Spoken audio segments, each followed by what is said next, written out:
Hey, welcome to the Rerun Lounge. I'm Remy. You may remember me from such YouTube videos as Sailor Moon Turned Pink, Why, and the Wacky Sonic OVA and its lost media. I am a major fan of The Simpsons, particularly seasons 1 through 7. For me, those are the golden era. Don't worry, I'm not going to say anyone is wrong if they believe anything different or love seasons outside of those. Everyone's answer is different and personal. Lately, I have been revisiting my favorite seasons, as I do from time to time, especially when I just want some background noise while I work on other projects. And I was reminded of some moments that I always felt were underrated. These are moments I would talk about with my Simpsons-loving friends and didn't really share outside of that small circle. But then I asked myself, Remy, you have a fledgling YouTube channel, why not share these moments with your awesome subscribers? Unfortunately, I did not answer myself back. Anyway, here we are, and boy, do I have some moments for you. No, you won't see moments like the time Homer reflected under the stars after seeing his mother off, or Maggie reuniting Mr. Burns with Bobo. Those are great emotional moments, sure, but I feel they are pretty well known. I want to show you moments that may have been forgotten or glossed over, some even overshadowed by bigger moments in the same episode. So, I gathered 5 moments for your viewing pleasure. Alright, so it's come to this, a Simpsons Moments clip show. Let's go in order of appearance. Number 1, Homer wishes for Flanders to fail. Season 3, Episode 3, When Flanders Failed. After Ned announces his new business venture at his barbecue, the Leftorium, a store that caters to Southpaws, Homer and Ned break a wishbone. Before pulling the bone apart, Homer considers various wishes. They start out altruistic, but quickly devolve into being more self-serving and then outright malicious. Briefly, he considers wishing for the death of Ned. Too far. So he settles on wishing for Ned's dreams to end in financial failure instead. Homer ends up winning and partakes in a hearty villainous laugh to the shock of Ned and Maude. Immediately, karma bites back and he chokes on the burger he's eating. Ned quickly comes to his aid. This is a great moment that displays Homer's pettiness and hatred towards Ned. World peace isn't good enough for him, so he ends up with a spiteful wish for no other reason than to see Ned suffer. Dad, do you know what schadenfreude is? No, I do not know what schadenfreude is. It's a German term for shameful joy, taking pleasure in the suffering of others. Oh, come on, Lisa. At least Homer isn't a total monster, though. Not only is this moment used as a moral conflict later on, but it is intertwined with plenty of humor. Watching the newspaper headlines progress is amusing, and Ned and Maude's reaction to Homer's boorish behavior is entertaining as well. Remember, from their perspective, Homer's laugh is unprompted. They have no clue why this man is laughing evilly with his mouth full. Lastly, Homer choking on instant karma and being saved by the man he wished ill on is a great way to wrap up the moment, as it really nails in his lack of appreciation for Ned's generosity and care for him. Personally, I feel this moment gets overshadowed by the one at the ending of the episode, where Homer surprises Ned with a healthy surge of business and Ned financially recovers as everyone celebrates. Okay, on to number 2. Mr. Burns is laughed out of Moe's, Season 3, Episode 11, Verkaufen der Kraftwerk. Oh god, I hope I was even halfway correct pronouncing that. I love this scene, and it is probably one of my favorite Simpsons moments of all. After Burns sells the power plant to a German company, Homer is laid off. Later at Moe's, Homer and Bart are hanging out, and then Mr. Burns and Smithers arrive after deciding to... Oh, Smithers, let's go slumming. Slum it. Burns tries to act chummy with Homer, but this backfires, and the jobless man unleashes his frustrations on the ex-plant owner. The other patrons join in, cheering as Homer lashes out, before Bart joins in as well.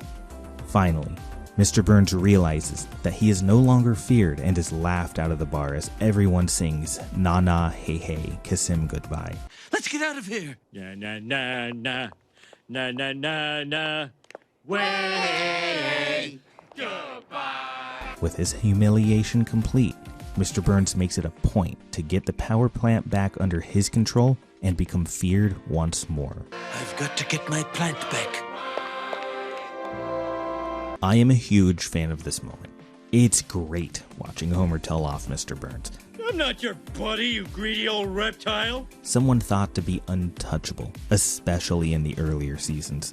It only gets better when everyone else joins in to mock him. Do you know what Schadenfreude is? This is a rare time that Mr. Burns is on the receiving end of the kind of humiliation he normally dishes out to others. After seeing this moment as a kid, I was convinced "Na Na Hey Hey Kiss Him Goodbye" was a song of triumph.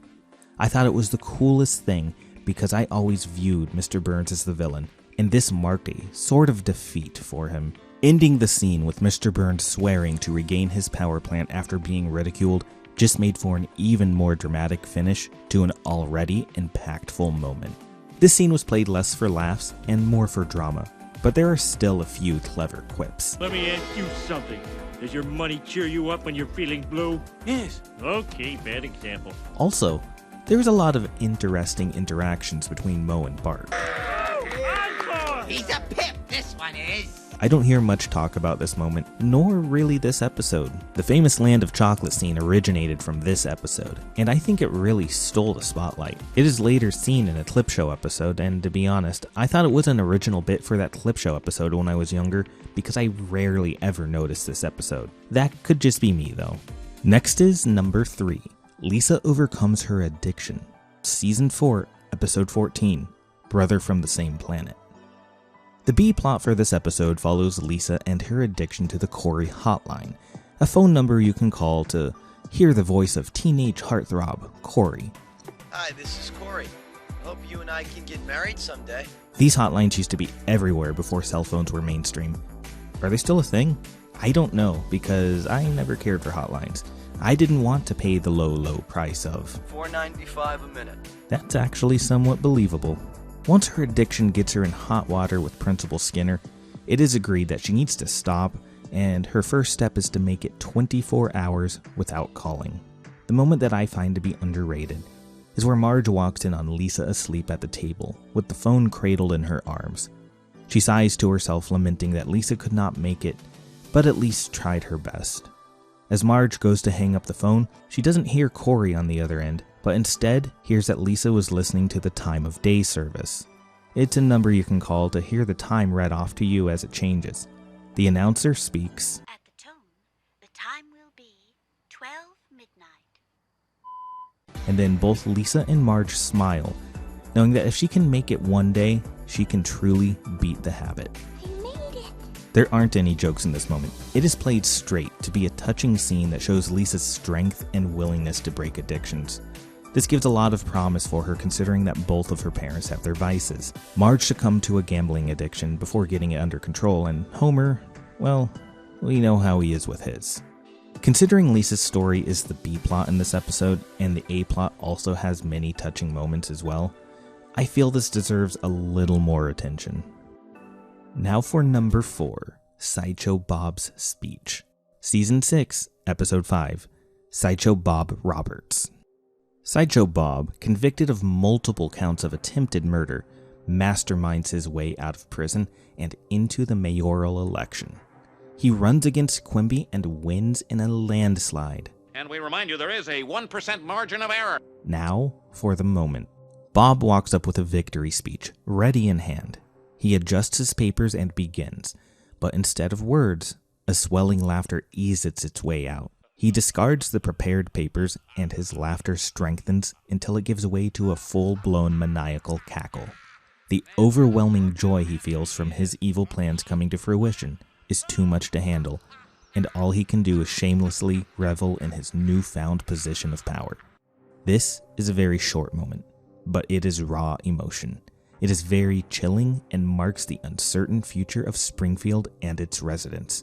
Kelsey Grammer, voicing Sideshow Bob, has the perfect voice to bring the evil insanity of the sophisticated psycho to life.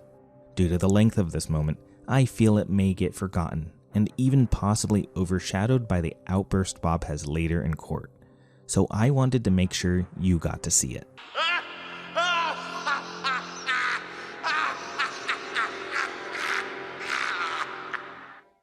And now finally, number 5. Homer takes the heat for Patty and Selma. Season 6, Episode 17, Homer vs. Patty and Selma. To get the family out of financial trouble, Homer secretly borrows money from Patty and Selma, and they proceed to blackmail him for their own amusement. Now we own you. Homer then takes a second job as a limo driver to repay the debt, but first he needs a license. I'm guessing you don't have a license. Better head down to the DMV. These two broads will help you out. Showing typical animosity towards Homer, the sisters go extra hard on him during the license test, and he ends up failing. They take pleasure in his failure and decide to have a smoke.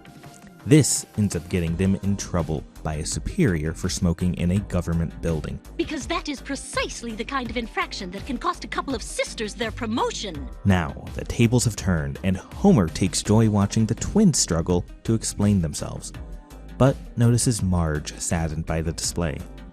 At this point, Homer snags the 2 cigarettes and begins smoking them himself. I am in flavor country. The woman lays off and brings her attention to Homer, who claims to be the owner of both of the cigarettes. Both of them? It's a big country. She apologizes to Patty and Selma and slaps Homer across the face for his disgusting behavior. He admits he didn't do it for them, but for Marge. That's a wonderful thing you did for my sisters. I didn't do it for them. I did it for you, Marge. I'd kill for you. Though they are still moved by his actions. They apologize for everything and offer to pass him on the test. But Homer insists on calling off the debt instead. They briefly toy with the idea, but he takes it as a done deal and leaves before they can say anything more. That's off. Let's go, Marge. Woo! It's a really moving scene that shows Homer's love for Marge and the sacrifices he is willing to make. He can put aside his quarrels with people he despises for the one he loves. It is one of the few times we get to see the three getting along and even be somewhat emotional towards each other. Homer. We're sorry. Of course, there is some comedy sprinkled throughout the scene. And you, sir, are worse than Hitler. Oh! He's asked me to kill for you. No, homie. And it ends on a humorous note. There aren't many moments that Homer is civil with Patty and Selma, so I tend to overlook them. Originally, I wanted to talk about this scene. No, I mean raising kids. I just couldn't cut it today. Though, I found this one to be a bit better, considering it has both sisters in it. Well, those are my 5 moments that I believe fly under the radar. What did you think? Were these underrated enough? Were they worth the mention? What are your favorite Simpsons moments from any season, underrated or not? I want to thank you for watching this far. If you enjoyed your stay, please consider liking, subscribing, or leaving a comment. Thanks for stopping by, and I hope to see you again at the Rerun Lounge.